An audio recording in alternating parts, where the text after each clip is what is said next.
It is way too early for NFL Power Rankings. We're going to dive deep into that here on today's NFL Squad Show. You are talking ball with the NFL Squad, sponsored by Gametime. From the Chiefs to the Bills, Falcons to the 49ers, and everyone else around the NFL, it's the local experts of the Locked On Podcast Network bringing you scoops, breakdowns, and the most comprehensive preview of the upcoming weekend for hard-hitting football with our harder-hitting takes. Buckle up, it's the NFL Squad, and we have a seat for you. No hurt feelings allowed. Squad up, you're part of the NFL Squad. What's happening, everyone? Welcome into another NFL Squad Show here on the Locked On Podcast Network, where you know it is your team every day for all your NFL news, content coverage, and more. We got you covered here with a great panel of NFL experts who always have the biggest stories going on every single day. So special thank you to all the everydayers out there. If you listen to every single NFL show, we appreciate you. I'm Cody Rourke, host of Locked On Broncos, joined today by Landon McCool, host of Locked On Cowboys, Ross Jackson of Locked On Saints, Kevin Ostreicher of Locked On Ravens, and Spencer German of Locked On Browns. We got pretty good representation for the AFC and the NFC here today as we dive deep into our NFL way too early Power Rankings. Today's show is brought to you by our friends over there at the Gametime app. Download the Gametime app, create an account, and use code LOCKEDONNFL for $20 off your first purchase. Look, it's always fun when we get together to talk about Power Rankings, because this is one of the most controversial things that we go through in our Locked On chat on Twitter or Teams, wherever we're at, because the voting sometimes – you wonder where it's coming from. But we're going to go through the top 10 here today and maybe debate and discuss a team that shouldn't even be in the top 10. It's got me heated on today's show. We're going to go through the bottom 10 and then see who from the middle can creep up or will creep down the list as well. So Ross Jackson, I mean, you've got early access to the list here as well. Let's spoil it here. Number one on the power rankings, the Philadelphia Eagles. Are we surprised? I mean, not really. I know it hurts Landon McCool because of the division here, but rightfully so. They're the champs. Yeah, you're the champs until you aren't. You know what I mean? That's big. You know, and here's my thing too. Okay, everyone talks about the team who lost in the Super Bowl, they have to be the number 2 team. I don't necessarily subscribe to that line of thinking. Landon, let's pass it off to you. Do you agree or disagree with that? I'd strong disagree. I mean, I think we found that year after year that the team that loses the Super Bowl usually has a pretty big hangover afterwards. So I think if anything, maybe you should trend the other way with some of these, but maybe not. The bottom of the list, but maybe not quite near the top. What if we were to tell you that a team who didn't advance as far as the team that made it to the Super Bowl, like Kansas City Chiefs, and lost, is actually ranked higher than them in the power rankings? Kevin Ostreicher, Locked On Ravens. Your Ravens coming in at number 3 here, just behind the Buffalo Bills at number 2 in our rankings that were voted on by the Locked On Podcast Network.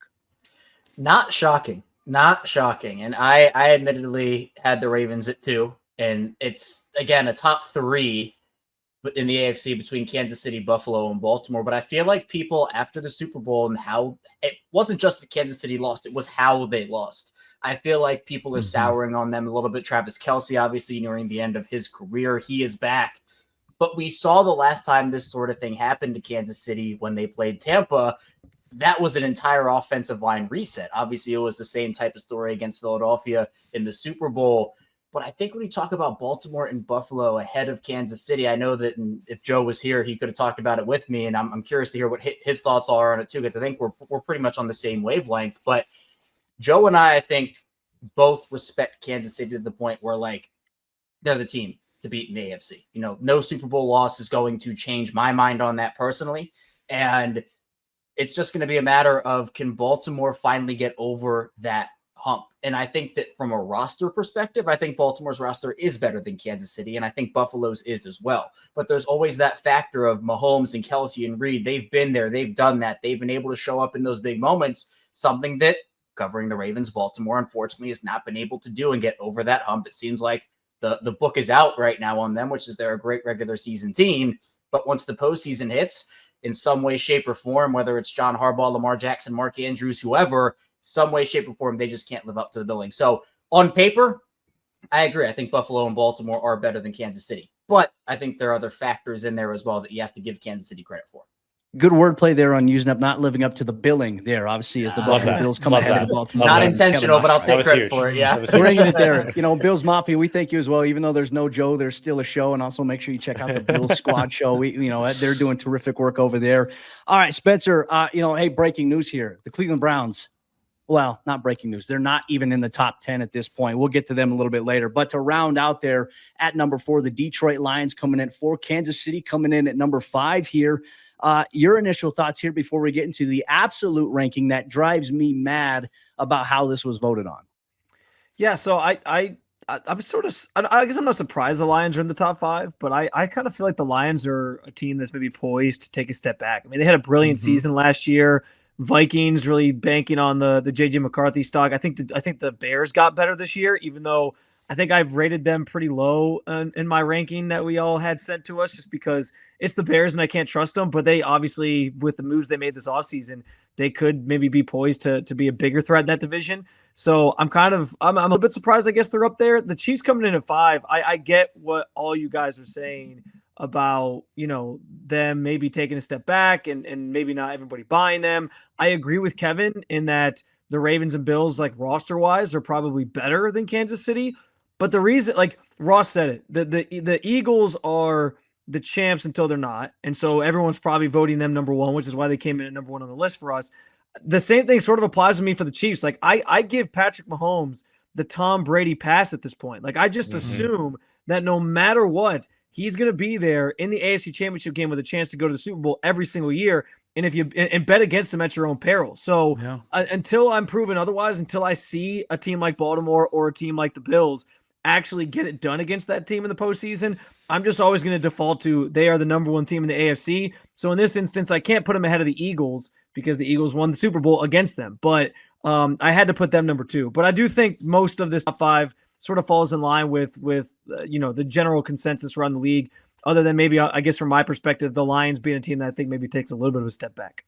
As a Broncos representative, as much as I hate to agree with you there, I mean, you're right. I mean, it is kind of like that. Every year, Tom Brady and the Patriots would be counted out. Everyone's writing them off, and then here they come. And it's like, all right, have we learned our lesson yet? Well, Kansas City, the amount of straight appearances that they've had in the AFC Championship game, I think gives credence to the fact that, hey, you still can't write them off, which is going to make our AFC West squad show, once the season gets a little closer, a little interesting there as we talk about that. But here's the pick that drives me absolutely mad. Coming in at number 6 here, the San Francisco 49ers. What gives them this rating? I mean, they pretty much have had to ship off Deebo Samuel. They got rid of pretty much everybody because they had to. You have a looming extension here with Brock Purdy, is he the quarterback of the future? Like, this to me was the one ranking that I was like, San Francisco doesn't even belong in the top 10 of these power rankings. It goes San Francisco at 6, Cincinnati at 7, which I don't agree with either. Also the drives Chargers me crazy. at 8, which I don't agree with that. The Rams at 9, you can debate that. And then Tampa Bay at number 10 to round out the top 10. Ross Jackson, anything that stands out to you with, picks 6 through 10 here? Yeah, I think it's 6 and 7. Like San Francisco is set to take a step back. They might even end up shipping off, Brandon Ayuk if they get the chance and everything. But if not, we get to watch, Chris Carter on Pittsburgh, on Twitter all the time, host of Locked On Steelers, kind of ramp that up. But I don't see San Francisco in this category any longer. I don't see Cincinnati in this category either. I get that Joe Burrow is the quarterback. And look, I'm a lifelong Louisiana guy, right? Born and raised in Louisiana. I got a lot of love for Joe Burrow. It's what's around him, or the lack thereof of what's around him, particularly over on the defensive side, that kind of drives me a little nuts to see them ranked at number 7. I don't think they deserve to be here. So for me, those are the 2 standouts, because I don't think that either of those teams, San Francisco or Cincy, will be in this conversation come this time, or rather come, let's say, like December or January of next year. There's no shot. All right, Landon McCool, I mean, from 6 through 10, any objections, any disputes that you have here? Well, yeah, I mean, I got a lot of general objections, and I kind of just feel like this is not a great group, considering that they're ranked 6 through 10. It just felt like when we were getting to this point, I was sitting there going, man, I don't really love any of these teams, to really feel confident about putting them in here. It feels, obviously the Bengals have a lot of work still to do on the defensive side of the ball. I understand that, obviously Burrow and the offensive weapons, and that's going to carry them far. But if we're still talking about a top 10 team, I've got major questions about what's going on the other side of the ball. San Francisco, I mean, they've lost, a portion of their talent. Frankly, they had lost a lot of the portion of their talent the previous season. I like some of the things they did in the offseason, but I don't feel like much of what they did in the draft is going to move the needle. And frankly, the middle part of their draft was kind of a big head scratcher for me. I really don't know what they were doing. So they're I think John Lynch in general just sort of gets a pass for a lot of things that they do, when sometimes, it's a 50-50 split between genius and just absolutely mind boggling. But yeah, I mean, I think my main takeaway is really just the lack of certainty I feel about any of those teams versus where I feel like I normally would be with the teams in the top 10 at this point. Where are the All right, Commanders? we'll round things up and go rapid fire with Spencer and German. Spencer and Kevin here. Spencer and German. There we go. My bad, Kevin. There we go. We're a little flustered here. Go out here. We talked about San Francisco at 6 here, but there are a couple AFC teams as well. Like I said, they got it goes Cincinnati at 7, the Chargers at 8. What do you think about that? Because I don't agree with those placements either. I think, if anything, Houston, the team to beat them in the playoffs, should be ahead of the Chargers here. But that's just my thoughts. Nah, I think Houston took a big step back. I agree. Yeah, like they made some perplexing trades this offseason. Obviously, getting rid of Laramie Tunsil in a year where Joe Burrow. Or sorry, not Joe Burrow. I'm thinking of a different Ohio State quarterback. CJ Stroud sort of took a step back. LSU quarterback, thank you very much. Well, that's true. That's true. Ohio State still tries to claim him, though, even though he never played a snap, or not a meaningful snap anyway. We're all wrong but sometimes. CJ Stroud took a step back, and then I think they made the offensive line kind of around him worse. Obviously, like Stephon Diggs is gone from there. He was a key weapon for them until he got hurt. I don't know when Tank Dell is going to be back for them. So there's like a lot of probably not this year. Yeah, there's a lot of kind of mystery there, I guess, for Houston. I'm still threw it out there, but I'm surprised that there's no love for the Commanders in this top 10. Completely agree. I know. I know, Landon, you were saying before we started here that you think they're a team that's probably maybe poised to take a step back. I think they made some really good moves this offseason, though, like smart moves. They invested in the offensive line, both in trade for Tunsil and in the NFL draft. I know they got somebody. So I don't know. I'm kind of surprised that they might take a step back, but to not even have them in the top 10, I kind of found surprising. Well, folks, we're going to get to the bottom 10 here coming up on today's NFL Squad Show. Ross Jackson's got some good representation. Is he excited about where the New Orleans Saints are at in our way too early power rankings? We'll break that down and much more here on today's NFL Squad. Today's NFL Squad Show is brought to you by our friends over there at the Gametime app. And look, there's nothing like the atmosphere of an NBA playoff game. The second round is ongoing. Every bucket, every defensive stop, every moment feels huge. It's electric in the arena. And with Gametime, you can be part of it without the stress of last-minute ticket buying. Gametime makes it fast and easy to get playoff tickets, even when demand is sky high. Prices on the app, they actually go down as tip-off gets closer, and their last-minute deals can save you up to 60% off of last-minute tickets for sports, concerts, comedy, theater, and more. Plus, the all-in pricing feature means that there's no surprise fees when you go to checkout. What you see is what you pay. So take the guesswork out of buying tickets with Gametime. Download the Gametime app, create an account, and use code LOCKEDONNFL for $20 off your first purchase. Terms apply. Again, create an account, redeem code LOCKEDON NFL for $20 off. Download Gametime today. Last-minute tickets, lowest price guaranteed. Continuing our way too early power rankings on today's NFL Squad Show, our star-studded panel here for their hot takes. We just broke down the top 10, but now we're going to look at the bottom 10 where I feel like there's not as much to dispute here. Ross Jackson, Locked on Saints. Landon McCool, Locked on Cowboys. Kevin Ostreicher, Locked on Ravens. Spencer German, Locked on Browns. Let's start with number 32. And Spencer, drum roll here. Spoiler alert. The Cleveland Browns were voted as the 32nd ranked team here. I want to know your thoughts on this. Do you agree or disagree with this? Because obviously they loaded up. I feel like they added some quality players in the NFL draft. But is this being overshadowed by the fact that they went and they spent a pick on Dylan Gabriel, who Kevin thinks going to end up being the starter at some point this year? Or the Shedeur Sanders thing? Is 32 the rightful place here for the Cleveland Browns? I didn't pick them to be 32. I think I put them 30. On my ranking. So I'm not surprised that they ended up 32. I think anytime you're choosing between the Browns and other, flailing teams in the NFL at any given time, people just gravitate towards the Browns because the Browns have this negative connotation with them. We know that about this team. It's like the whole mistake on the lake thing, and they always lose, and they had the long playoff drought, and they can never get the quarterback situation right, and they got Deshaun Watson just kind of sitting there getting paid to do nothing this year. So I get it. The balloon release. Don't forget about the balloon release. Yeah. Johnny Manziel, like the list goes on and on. There's so many examples. So I get it. I understand why that because the consensus from, I guess, the network in terms of putting the Browns 32nd. Listen, I think what's interesting is, do I think this team's going to win a lot of games this year? Like, no, I feel like their ceiling is probably around like 7 to 8 if everything goes right. Like if Joe Flacco ends up being the starter and he balls out like he did in 2023, and he can maybe do something for you. Maybe the offense is kind of gets rolling, and they're going back to Kevin Stefanski's sort of basic system where it's a lot of 12 personnel, a lot of running the football, a lot of outside zone, and that generally has boded well for them.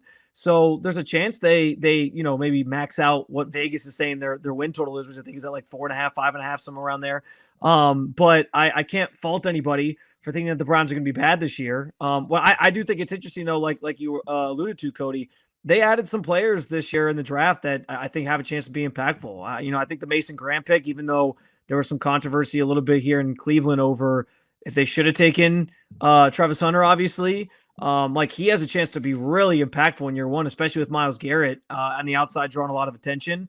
I like that pick. I think the two running backs they added, and Dylan Sampson and Quinshon Judkins. Judkins has been like my draft crush this entire time. Like I think he reminds me a lot of Kareem Hunt, who played here a couple years ago. So to have a running back like that as sort of your frontline guy, I think they can maybe do some things. So I could see the Browns surprising some people and not finishing last. For what it's worth, Ross, I had the Saints as my 32nd team, and I had the Colts.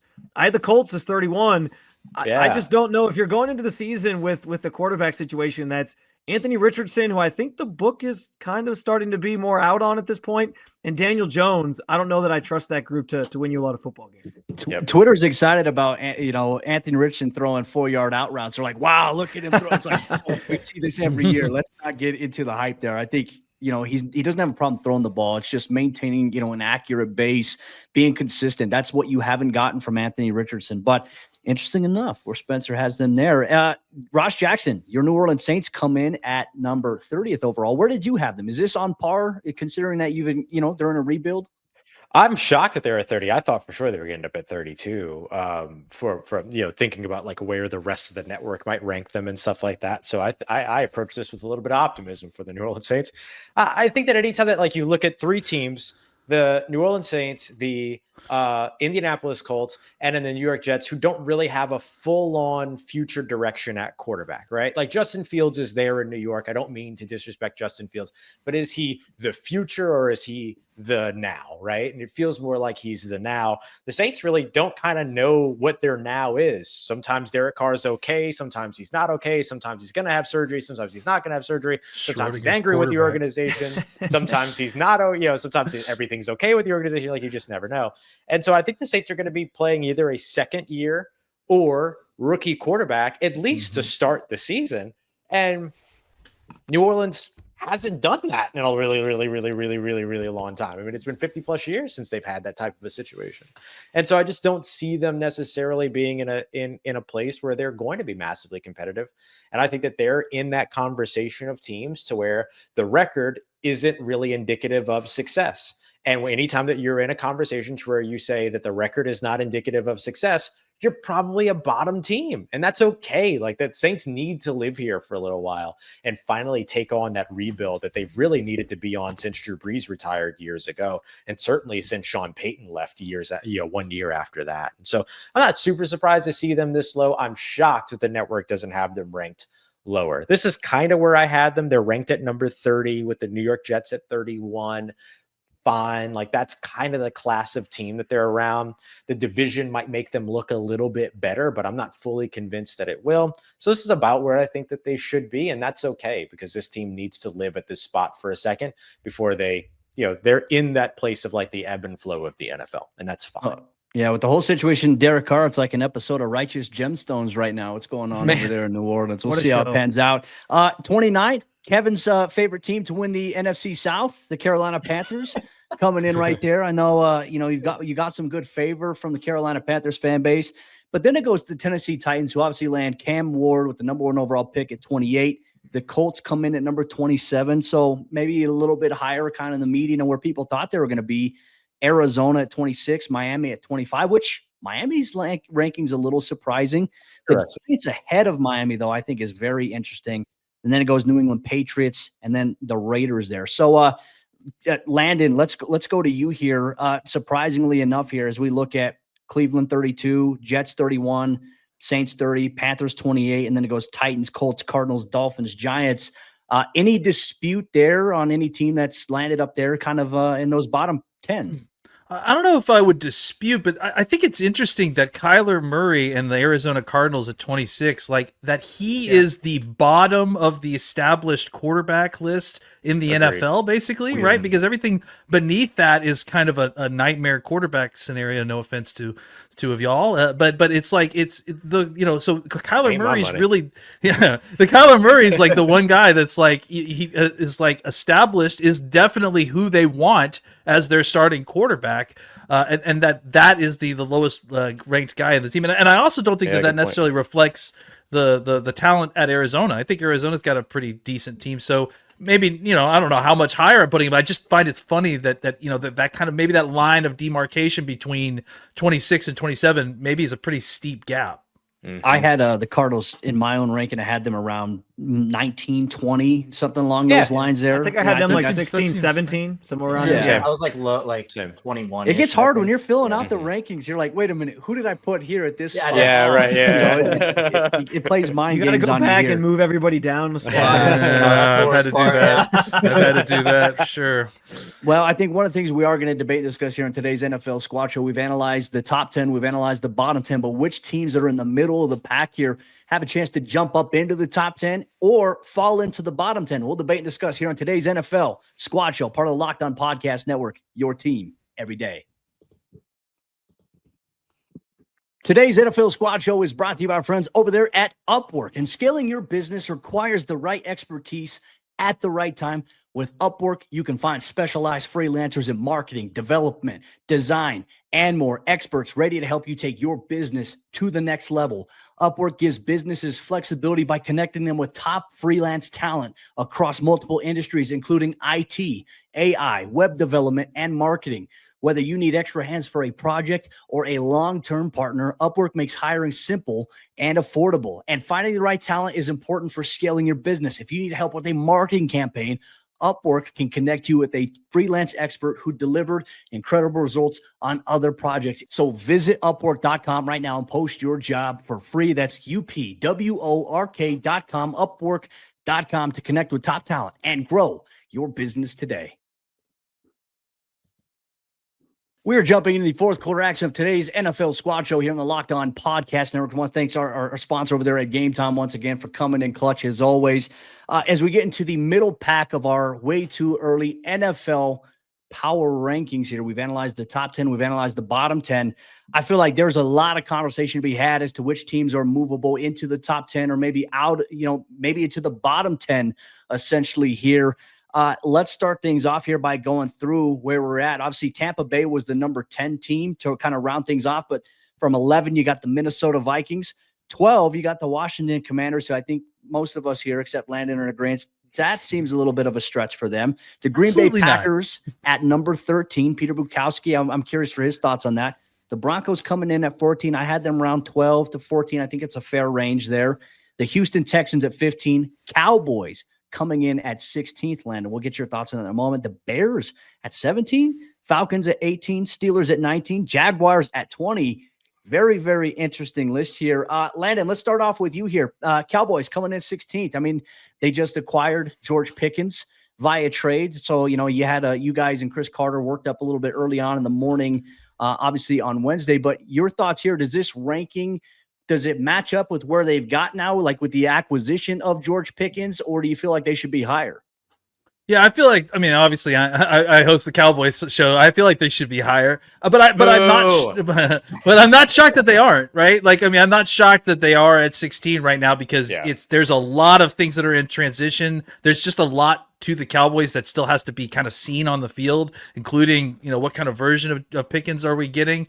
But I mean, I think just if you look at the roster, I mean, the Cowboys have been getting killed for the last few weeks for not having a wide receiver too. I mean, they've got too deep a pass rusher. They got a franchise quarterback. They got a top 5 wide receiver.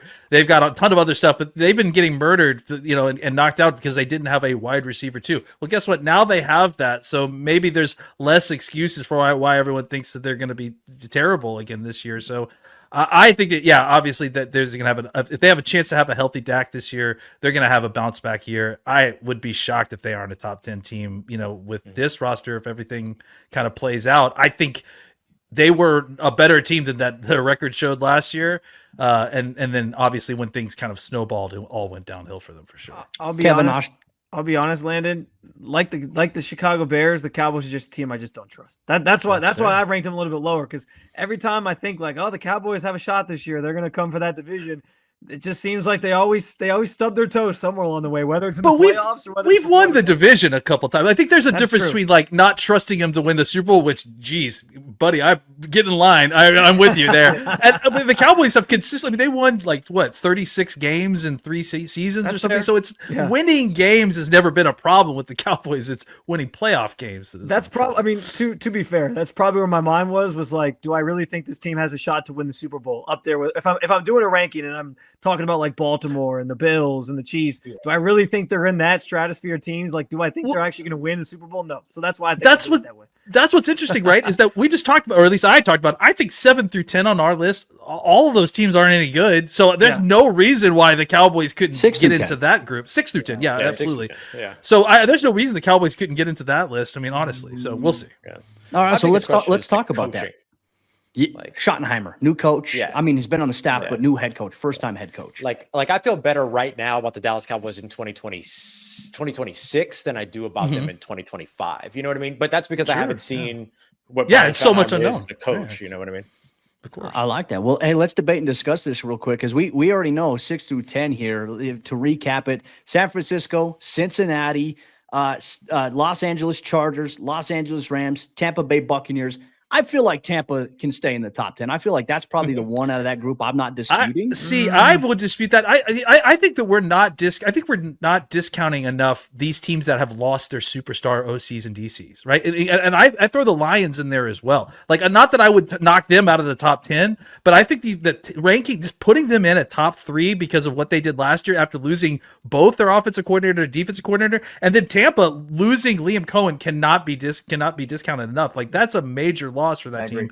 And I feel like they scrambled to it showed you like how much that they felt like they lost it. So I'm a little bit tenuous about keeping them in the top 10. I feel like we could take San Francisco, Cincinnati, the Chargers, and the Rams out. 4 of those teams, I feel like you could put Washington into the top 10. Absolutely. I think you could and you should. The Minnesota Vikings, questions about, hey, we don't know what we're going to see yet with J.J. McCarthy, so that one's kind of Or Aaron Rodgers. Green Bay Packers. I feel like could do it, depending on the health and status of Jordan Love. I think the Broncos are a team that could also move into the top 10 at some point. I wouldn't do it right now, but I think with the moves that they made to make an already good defense even better, and now you've added more pieces around Bo Nix, I think the Broncos could be a sneaky team to make it in the top 10. But Kevin, I mean, your thoughts on who should be in the top 10 at this point from the middle of the pack group that features Minnesota, Washington, Green Bay, Denver, Houston, Dallas, and Chicago?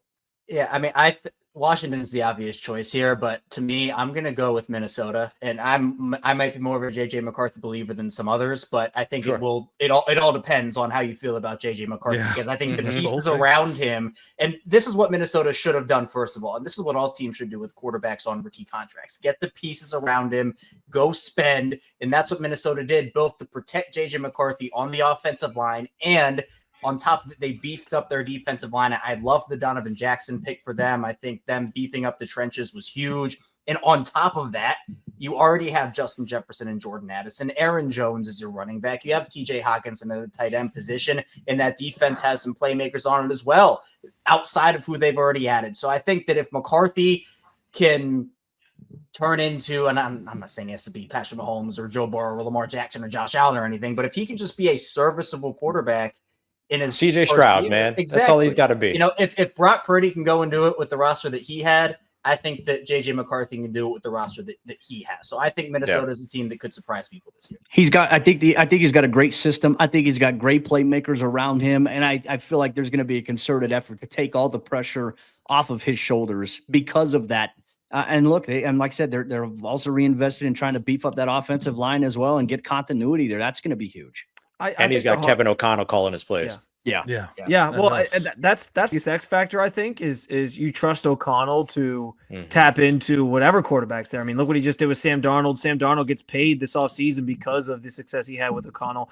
I think though, I think my biggest hesitation with the Vikings and the quarterback situation as it relates to JJ McCarthy is like he's not going to have this is basically his rookie season, and he's not going to have like a normal rookie experience. He's basically learning on the fly while also trying to come back from a torn ACL. Like that's not necessarily easy to do. Like I just watched Nick Chubb try to, and again, like this is the second time he had a serious knee injury to his knee, but like I just watched him struggle to kind of come back and be a similar player for several weeks. And the talk was, hey, if they re-sign this offseason here in Cleveland, like maybe a year after, or like a whole another year of just being able to train, not having to recover, but just being able to train for a season. Another year removed from the injury, he'll look a little bit better. So I don't know that like JJ's going to be able to like I'm not saying he can't, but I think I have questions about his ability to both recover from that injury and be able to play at a high level and be essentially learning the game at the NFL level at the same time. That division too is tough, man. It is. Yeah. That might be the toughest division in football. Granted, we'll see based on the changes that happened with the coordinators in Detroit. Obviously, that's going to, I think, be something to watch here. Spencer, I'm gonna put you on a little bit of an opportunity to irritate a fan base in your division here. The Pittsburgh Steelers coming in at 19th. Is that the right spot, or is that a little too low or a little too high? Where are you at with that? Considering that quarterback situation right now, it's unclear. We think it's going to be Rodgers, but man, this is a very interesting offseason for Pittsburgh. Incorporate George Pickens into your response, please. I just talked about this on a recent episode of Locked On Browns. The idea that for once the Browns actually have, I think, a better quarterback situation right now than the Pittsburgh Steelers, which is kind of crazy to think about. But I'll tell you, like the Steelers are a tough one to sort of pin in terms of this ranking because, yes, like right now you're looking and you're saying like, well, if they don't get Aaron Rodgers, like that team's kind of a disaster. Like they're going to be a really good defense again. I'm sure Mike Tomlin will squeeze like 8-9 wins out of them because he always does. Yeah. But like at the same time, I don't really know like where they fall then. But if you get Aaron Rodgers, their ceiling could be anywhere from like, hey, we're a top 10 team to, well, it's going to be like the New York Jets experience and he's just going to be okay. And then maybe come on strong late, but it's too late at that point. And then maybe you only win like 7 games or whatever. So I think they're fascinating to me. All indications continue to be that they're anticipating at some point that Rodgers is going to sign there. I know in the aftermath of the Pickens trade, there was a lot of talk about how, he had already been working out with DK Metcalf a lot. Like they were sort of thrown with each other and Pickens wasn't a part of that. I wonder why. And so because of that, like it all signs point to he will sign there at some point. And then I think that'll get interesting. I'm assuming we'll maybe do this exercise again leading up to the season. And it'll be interesting to see like once he's actually in tow, where people across the network sort of view the Pittsburgh Steelers if they have Aaron Rodgers. Because there are the opinions on Rodgers are so vast. Like there's one side that's like, hey, he was looking those last like 6 or 7 games with the Jets. He was really coming on strong. And then there's the other side where it's like, well, it's Aaron Rodgers. He's volatile as hell, and nobody knows what's going to happen with him. So it'll be interesting to see how the network feels about it if he actually goes there. Yeah, we're excited. There's obviously going to be a lot of moving pieces as NFL training camp is coming up, and make sure, hey, even though the offseason is here, we have a show here for you at the Locked On Podcast Network, your team every day, local experts on the biggest stories, plus you get some fun exercises like the national shows here in the NFL Squad Show here. But with that said, that'll wrap up today's NFL Squad Show as we go through our way too early power rankings as voted on by members of the Locked On Podcast Network. If you have a gripe, take it up with HR. We appreciate you. We'll see you next time here for another episode. Locked On NFL Squad.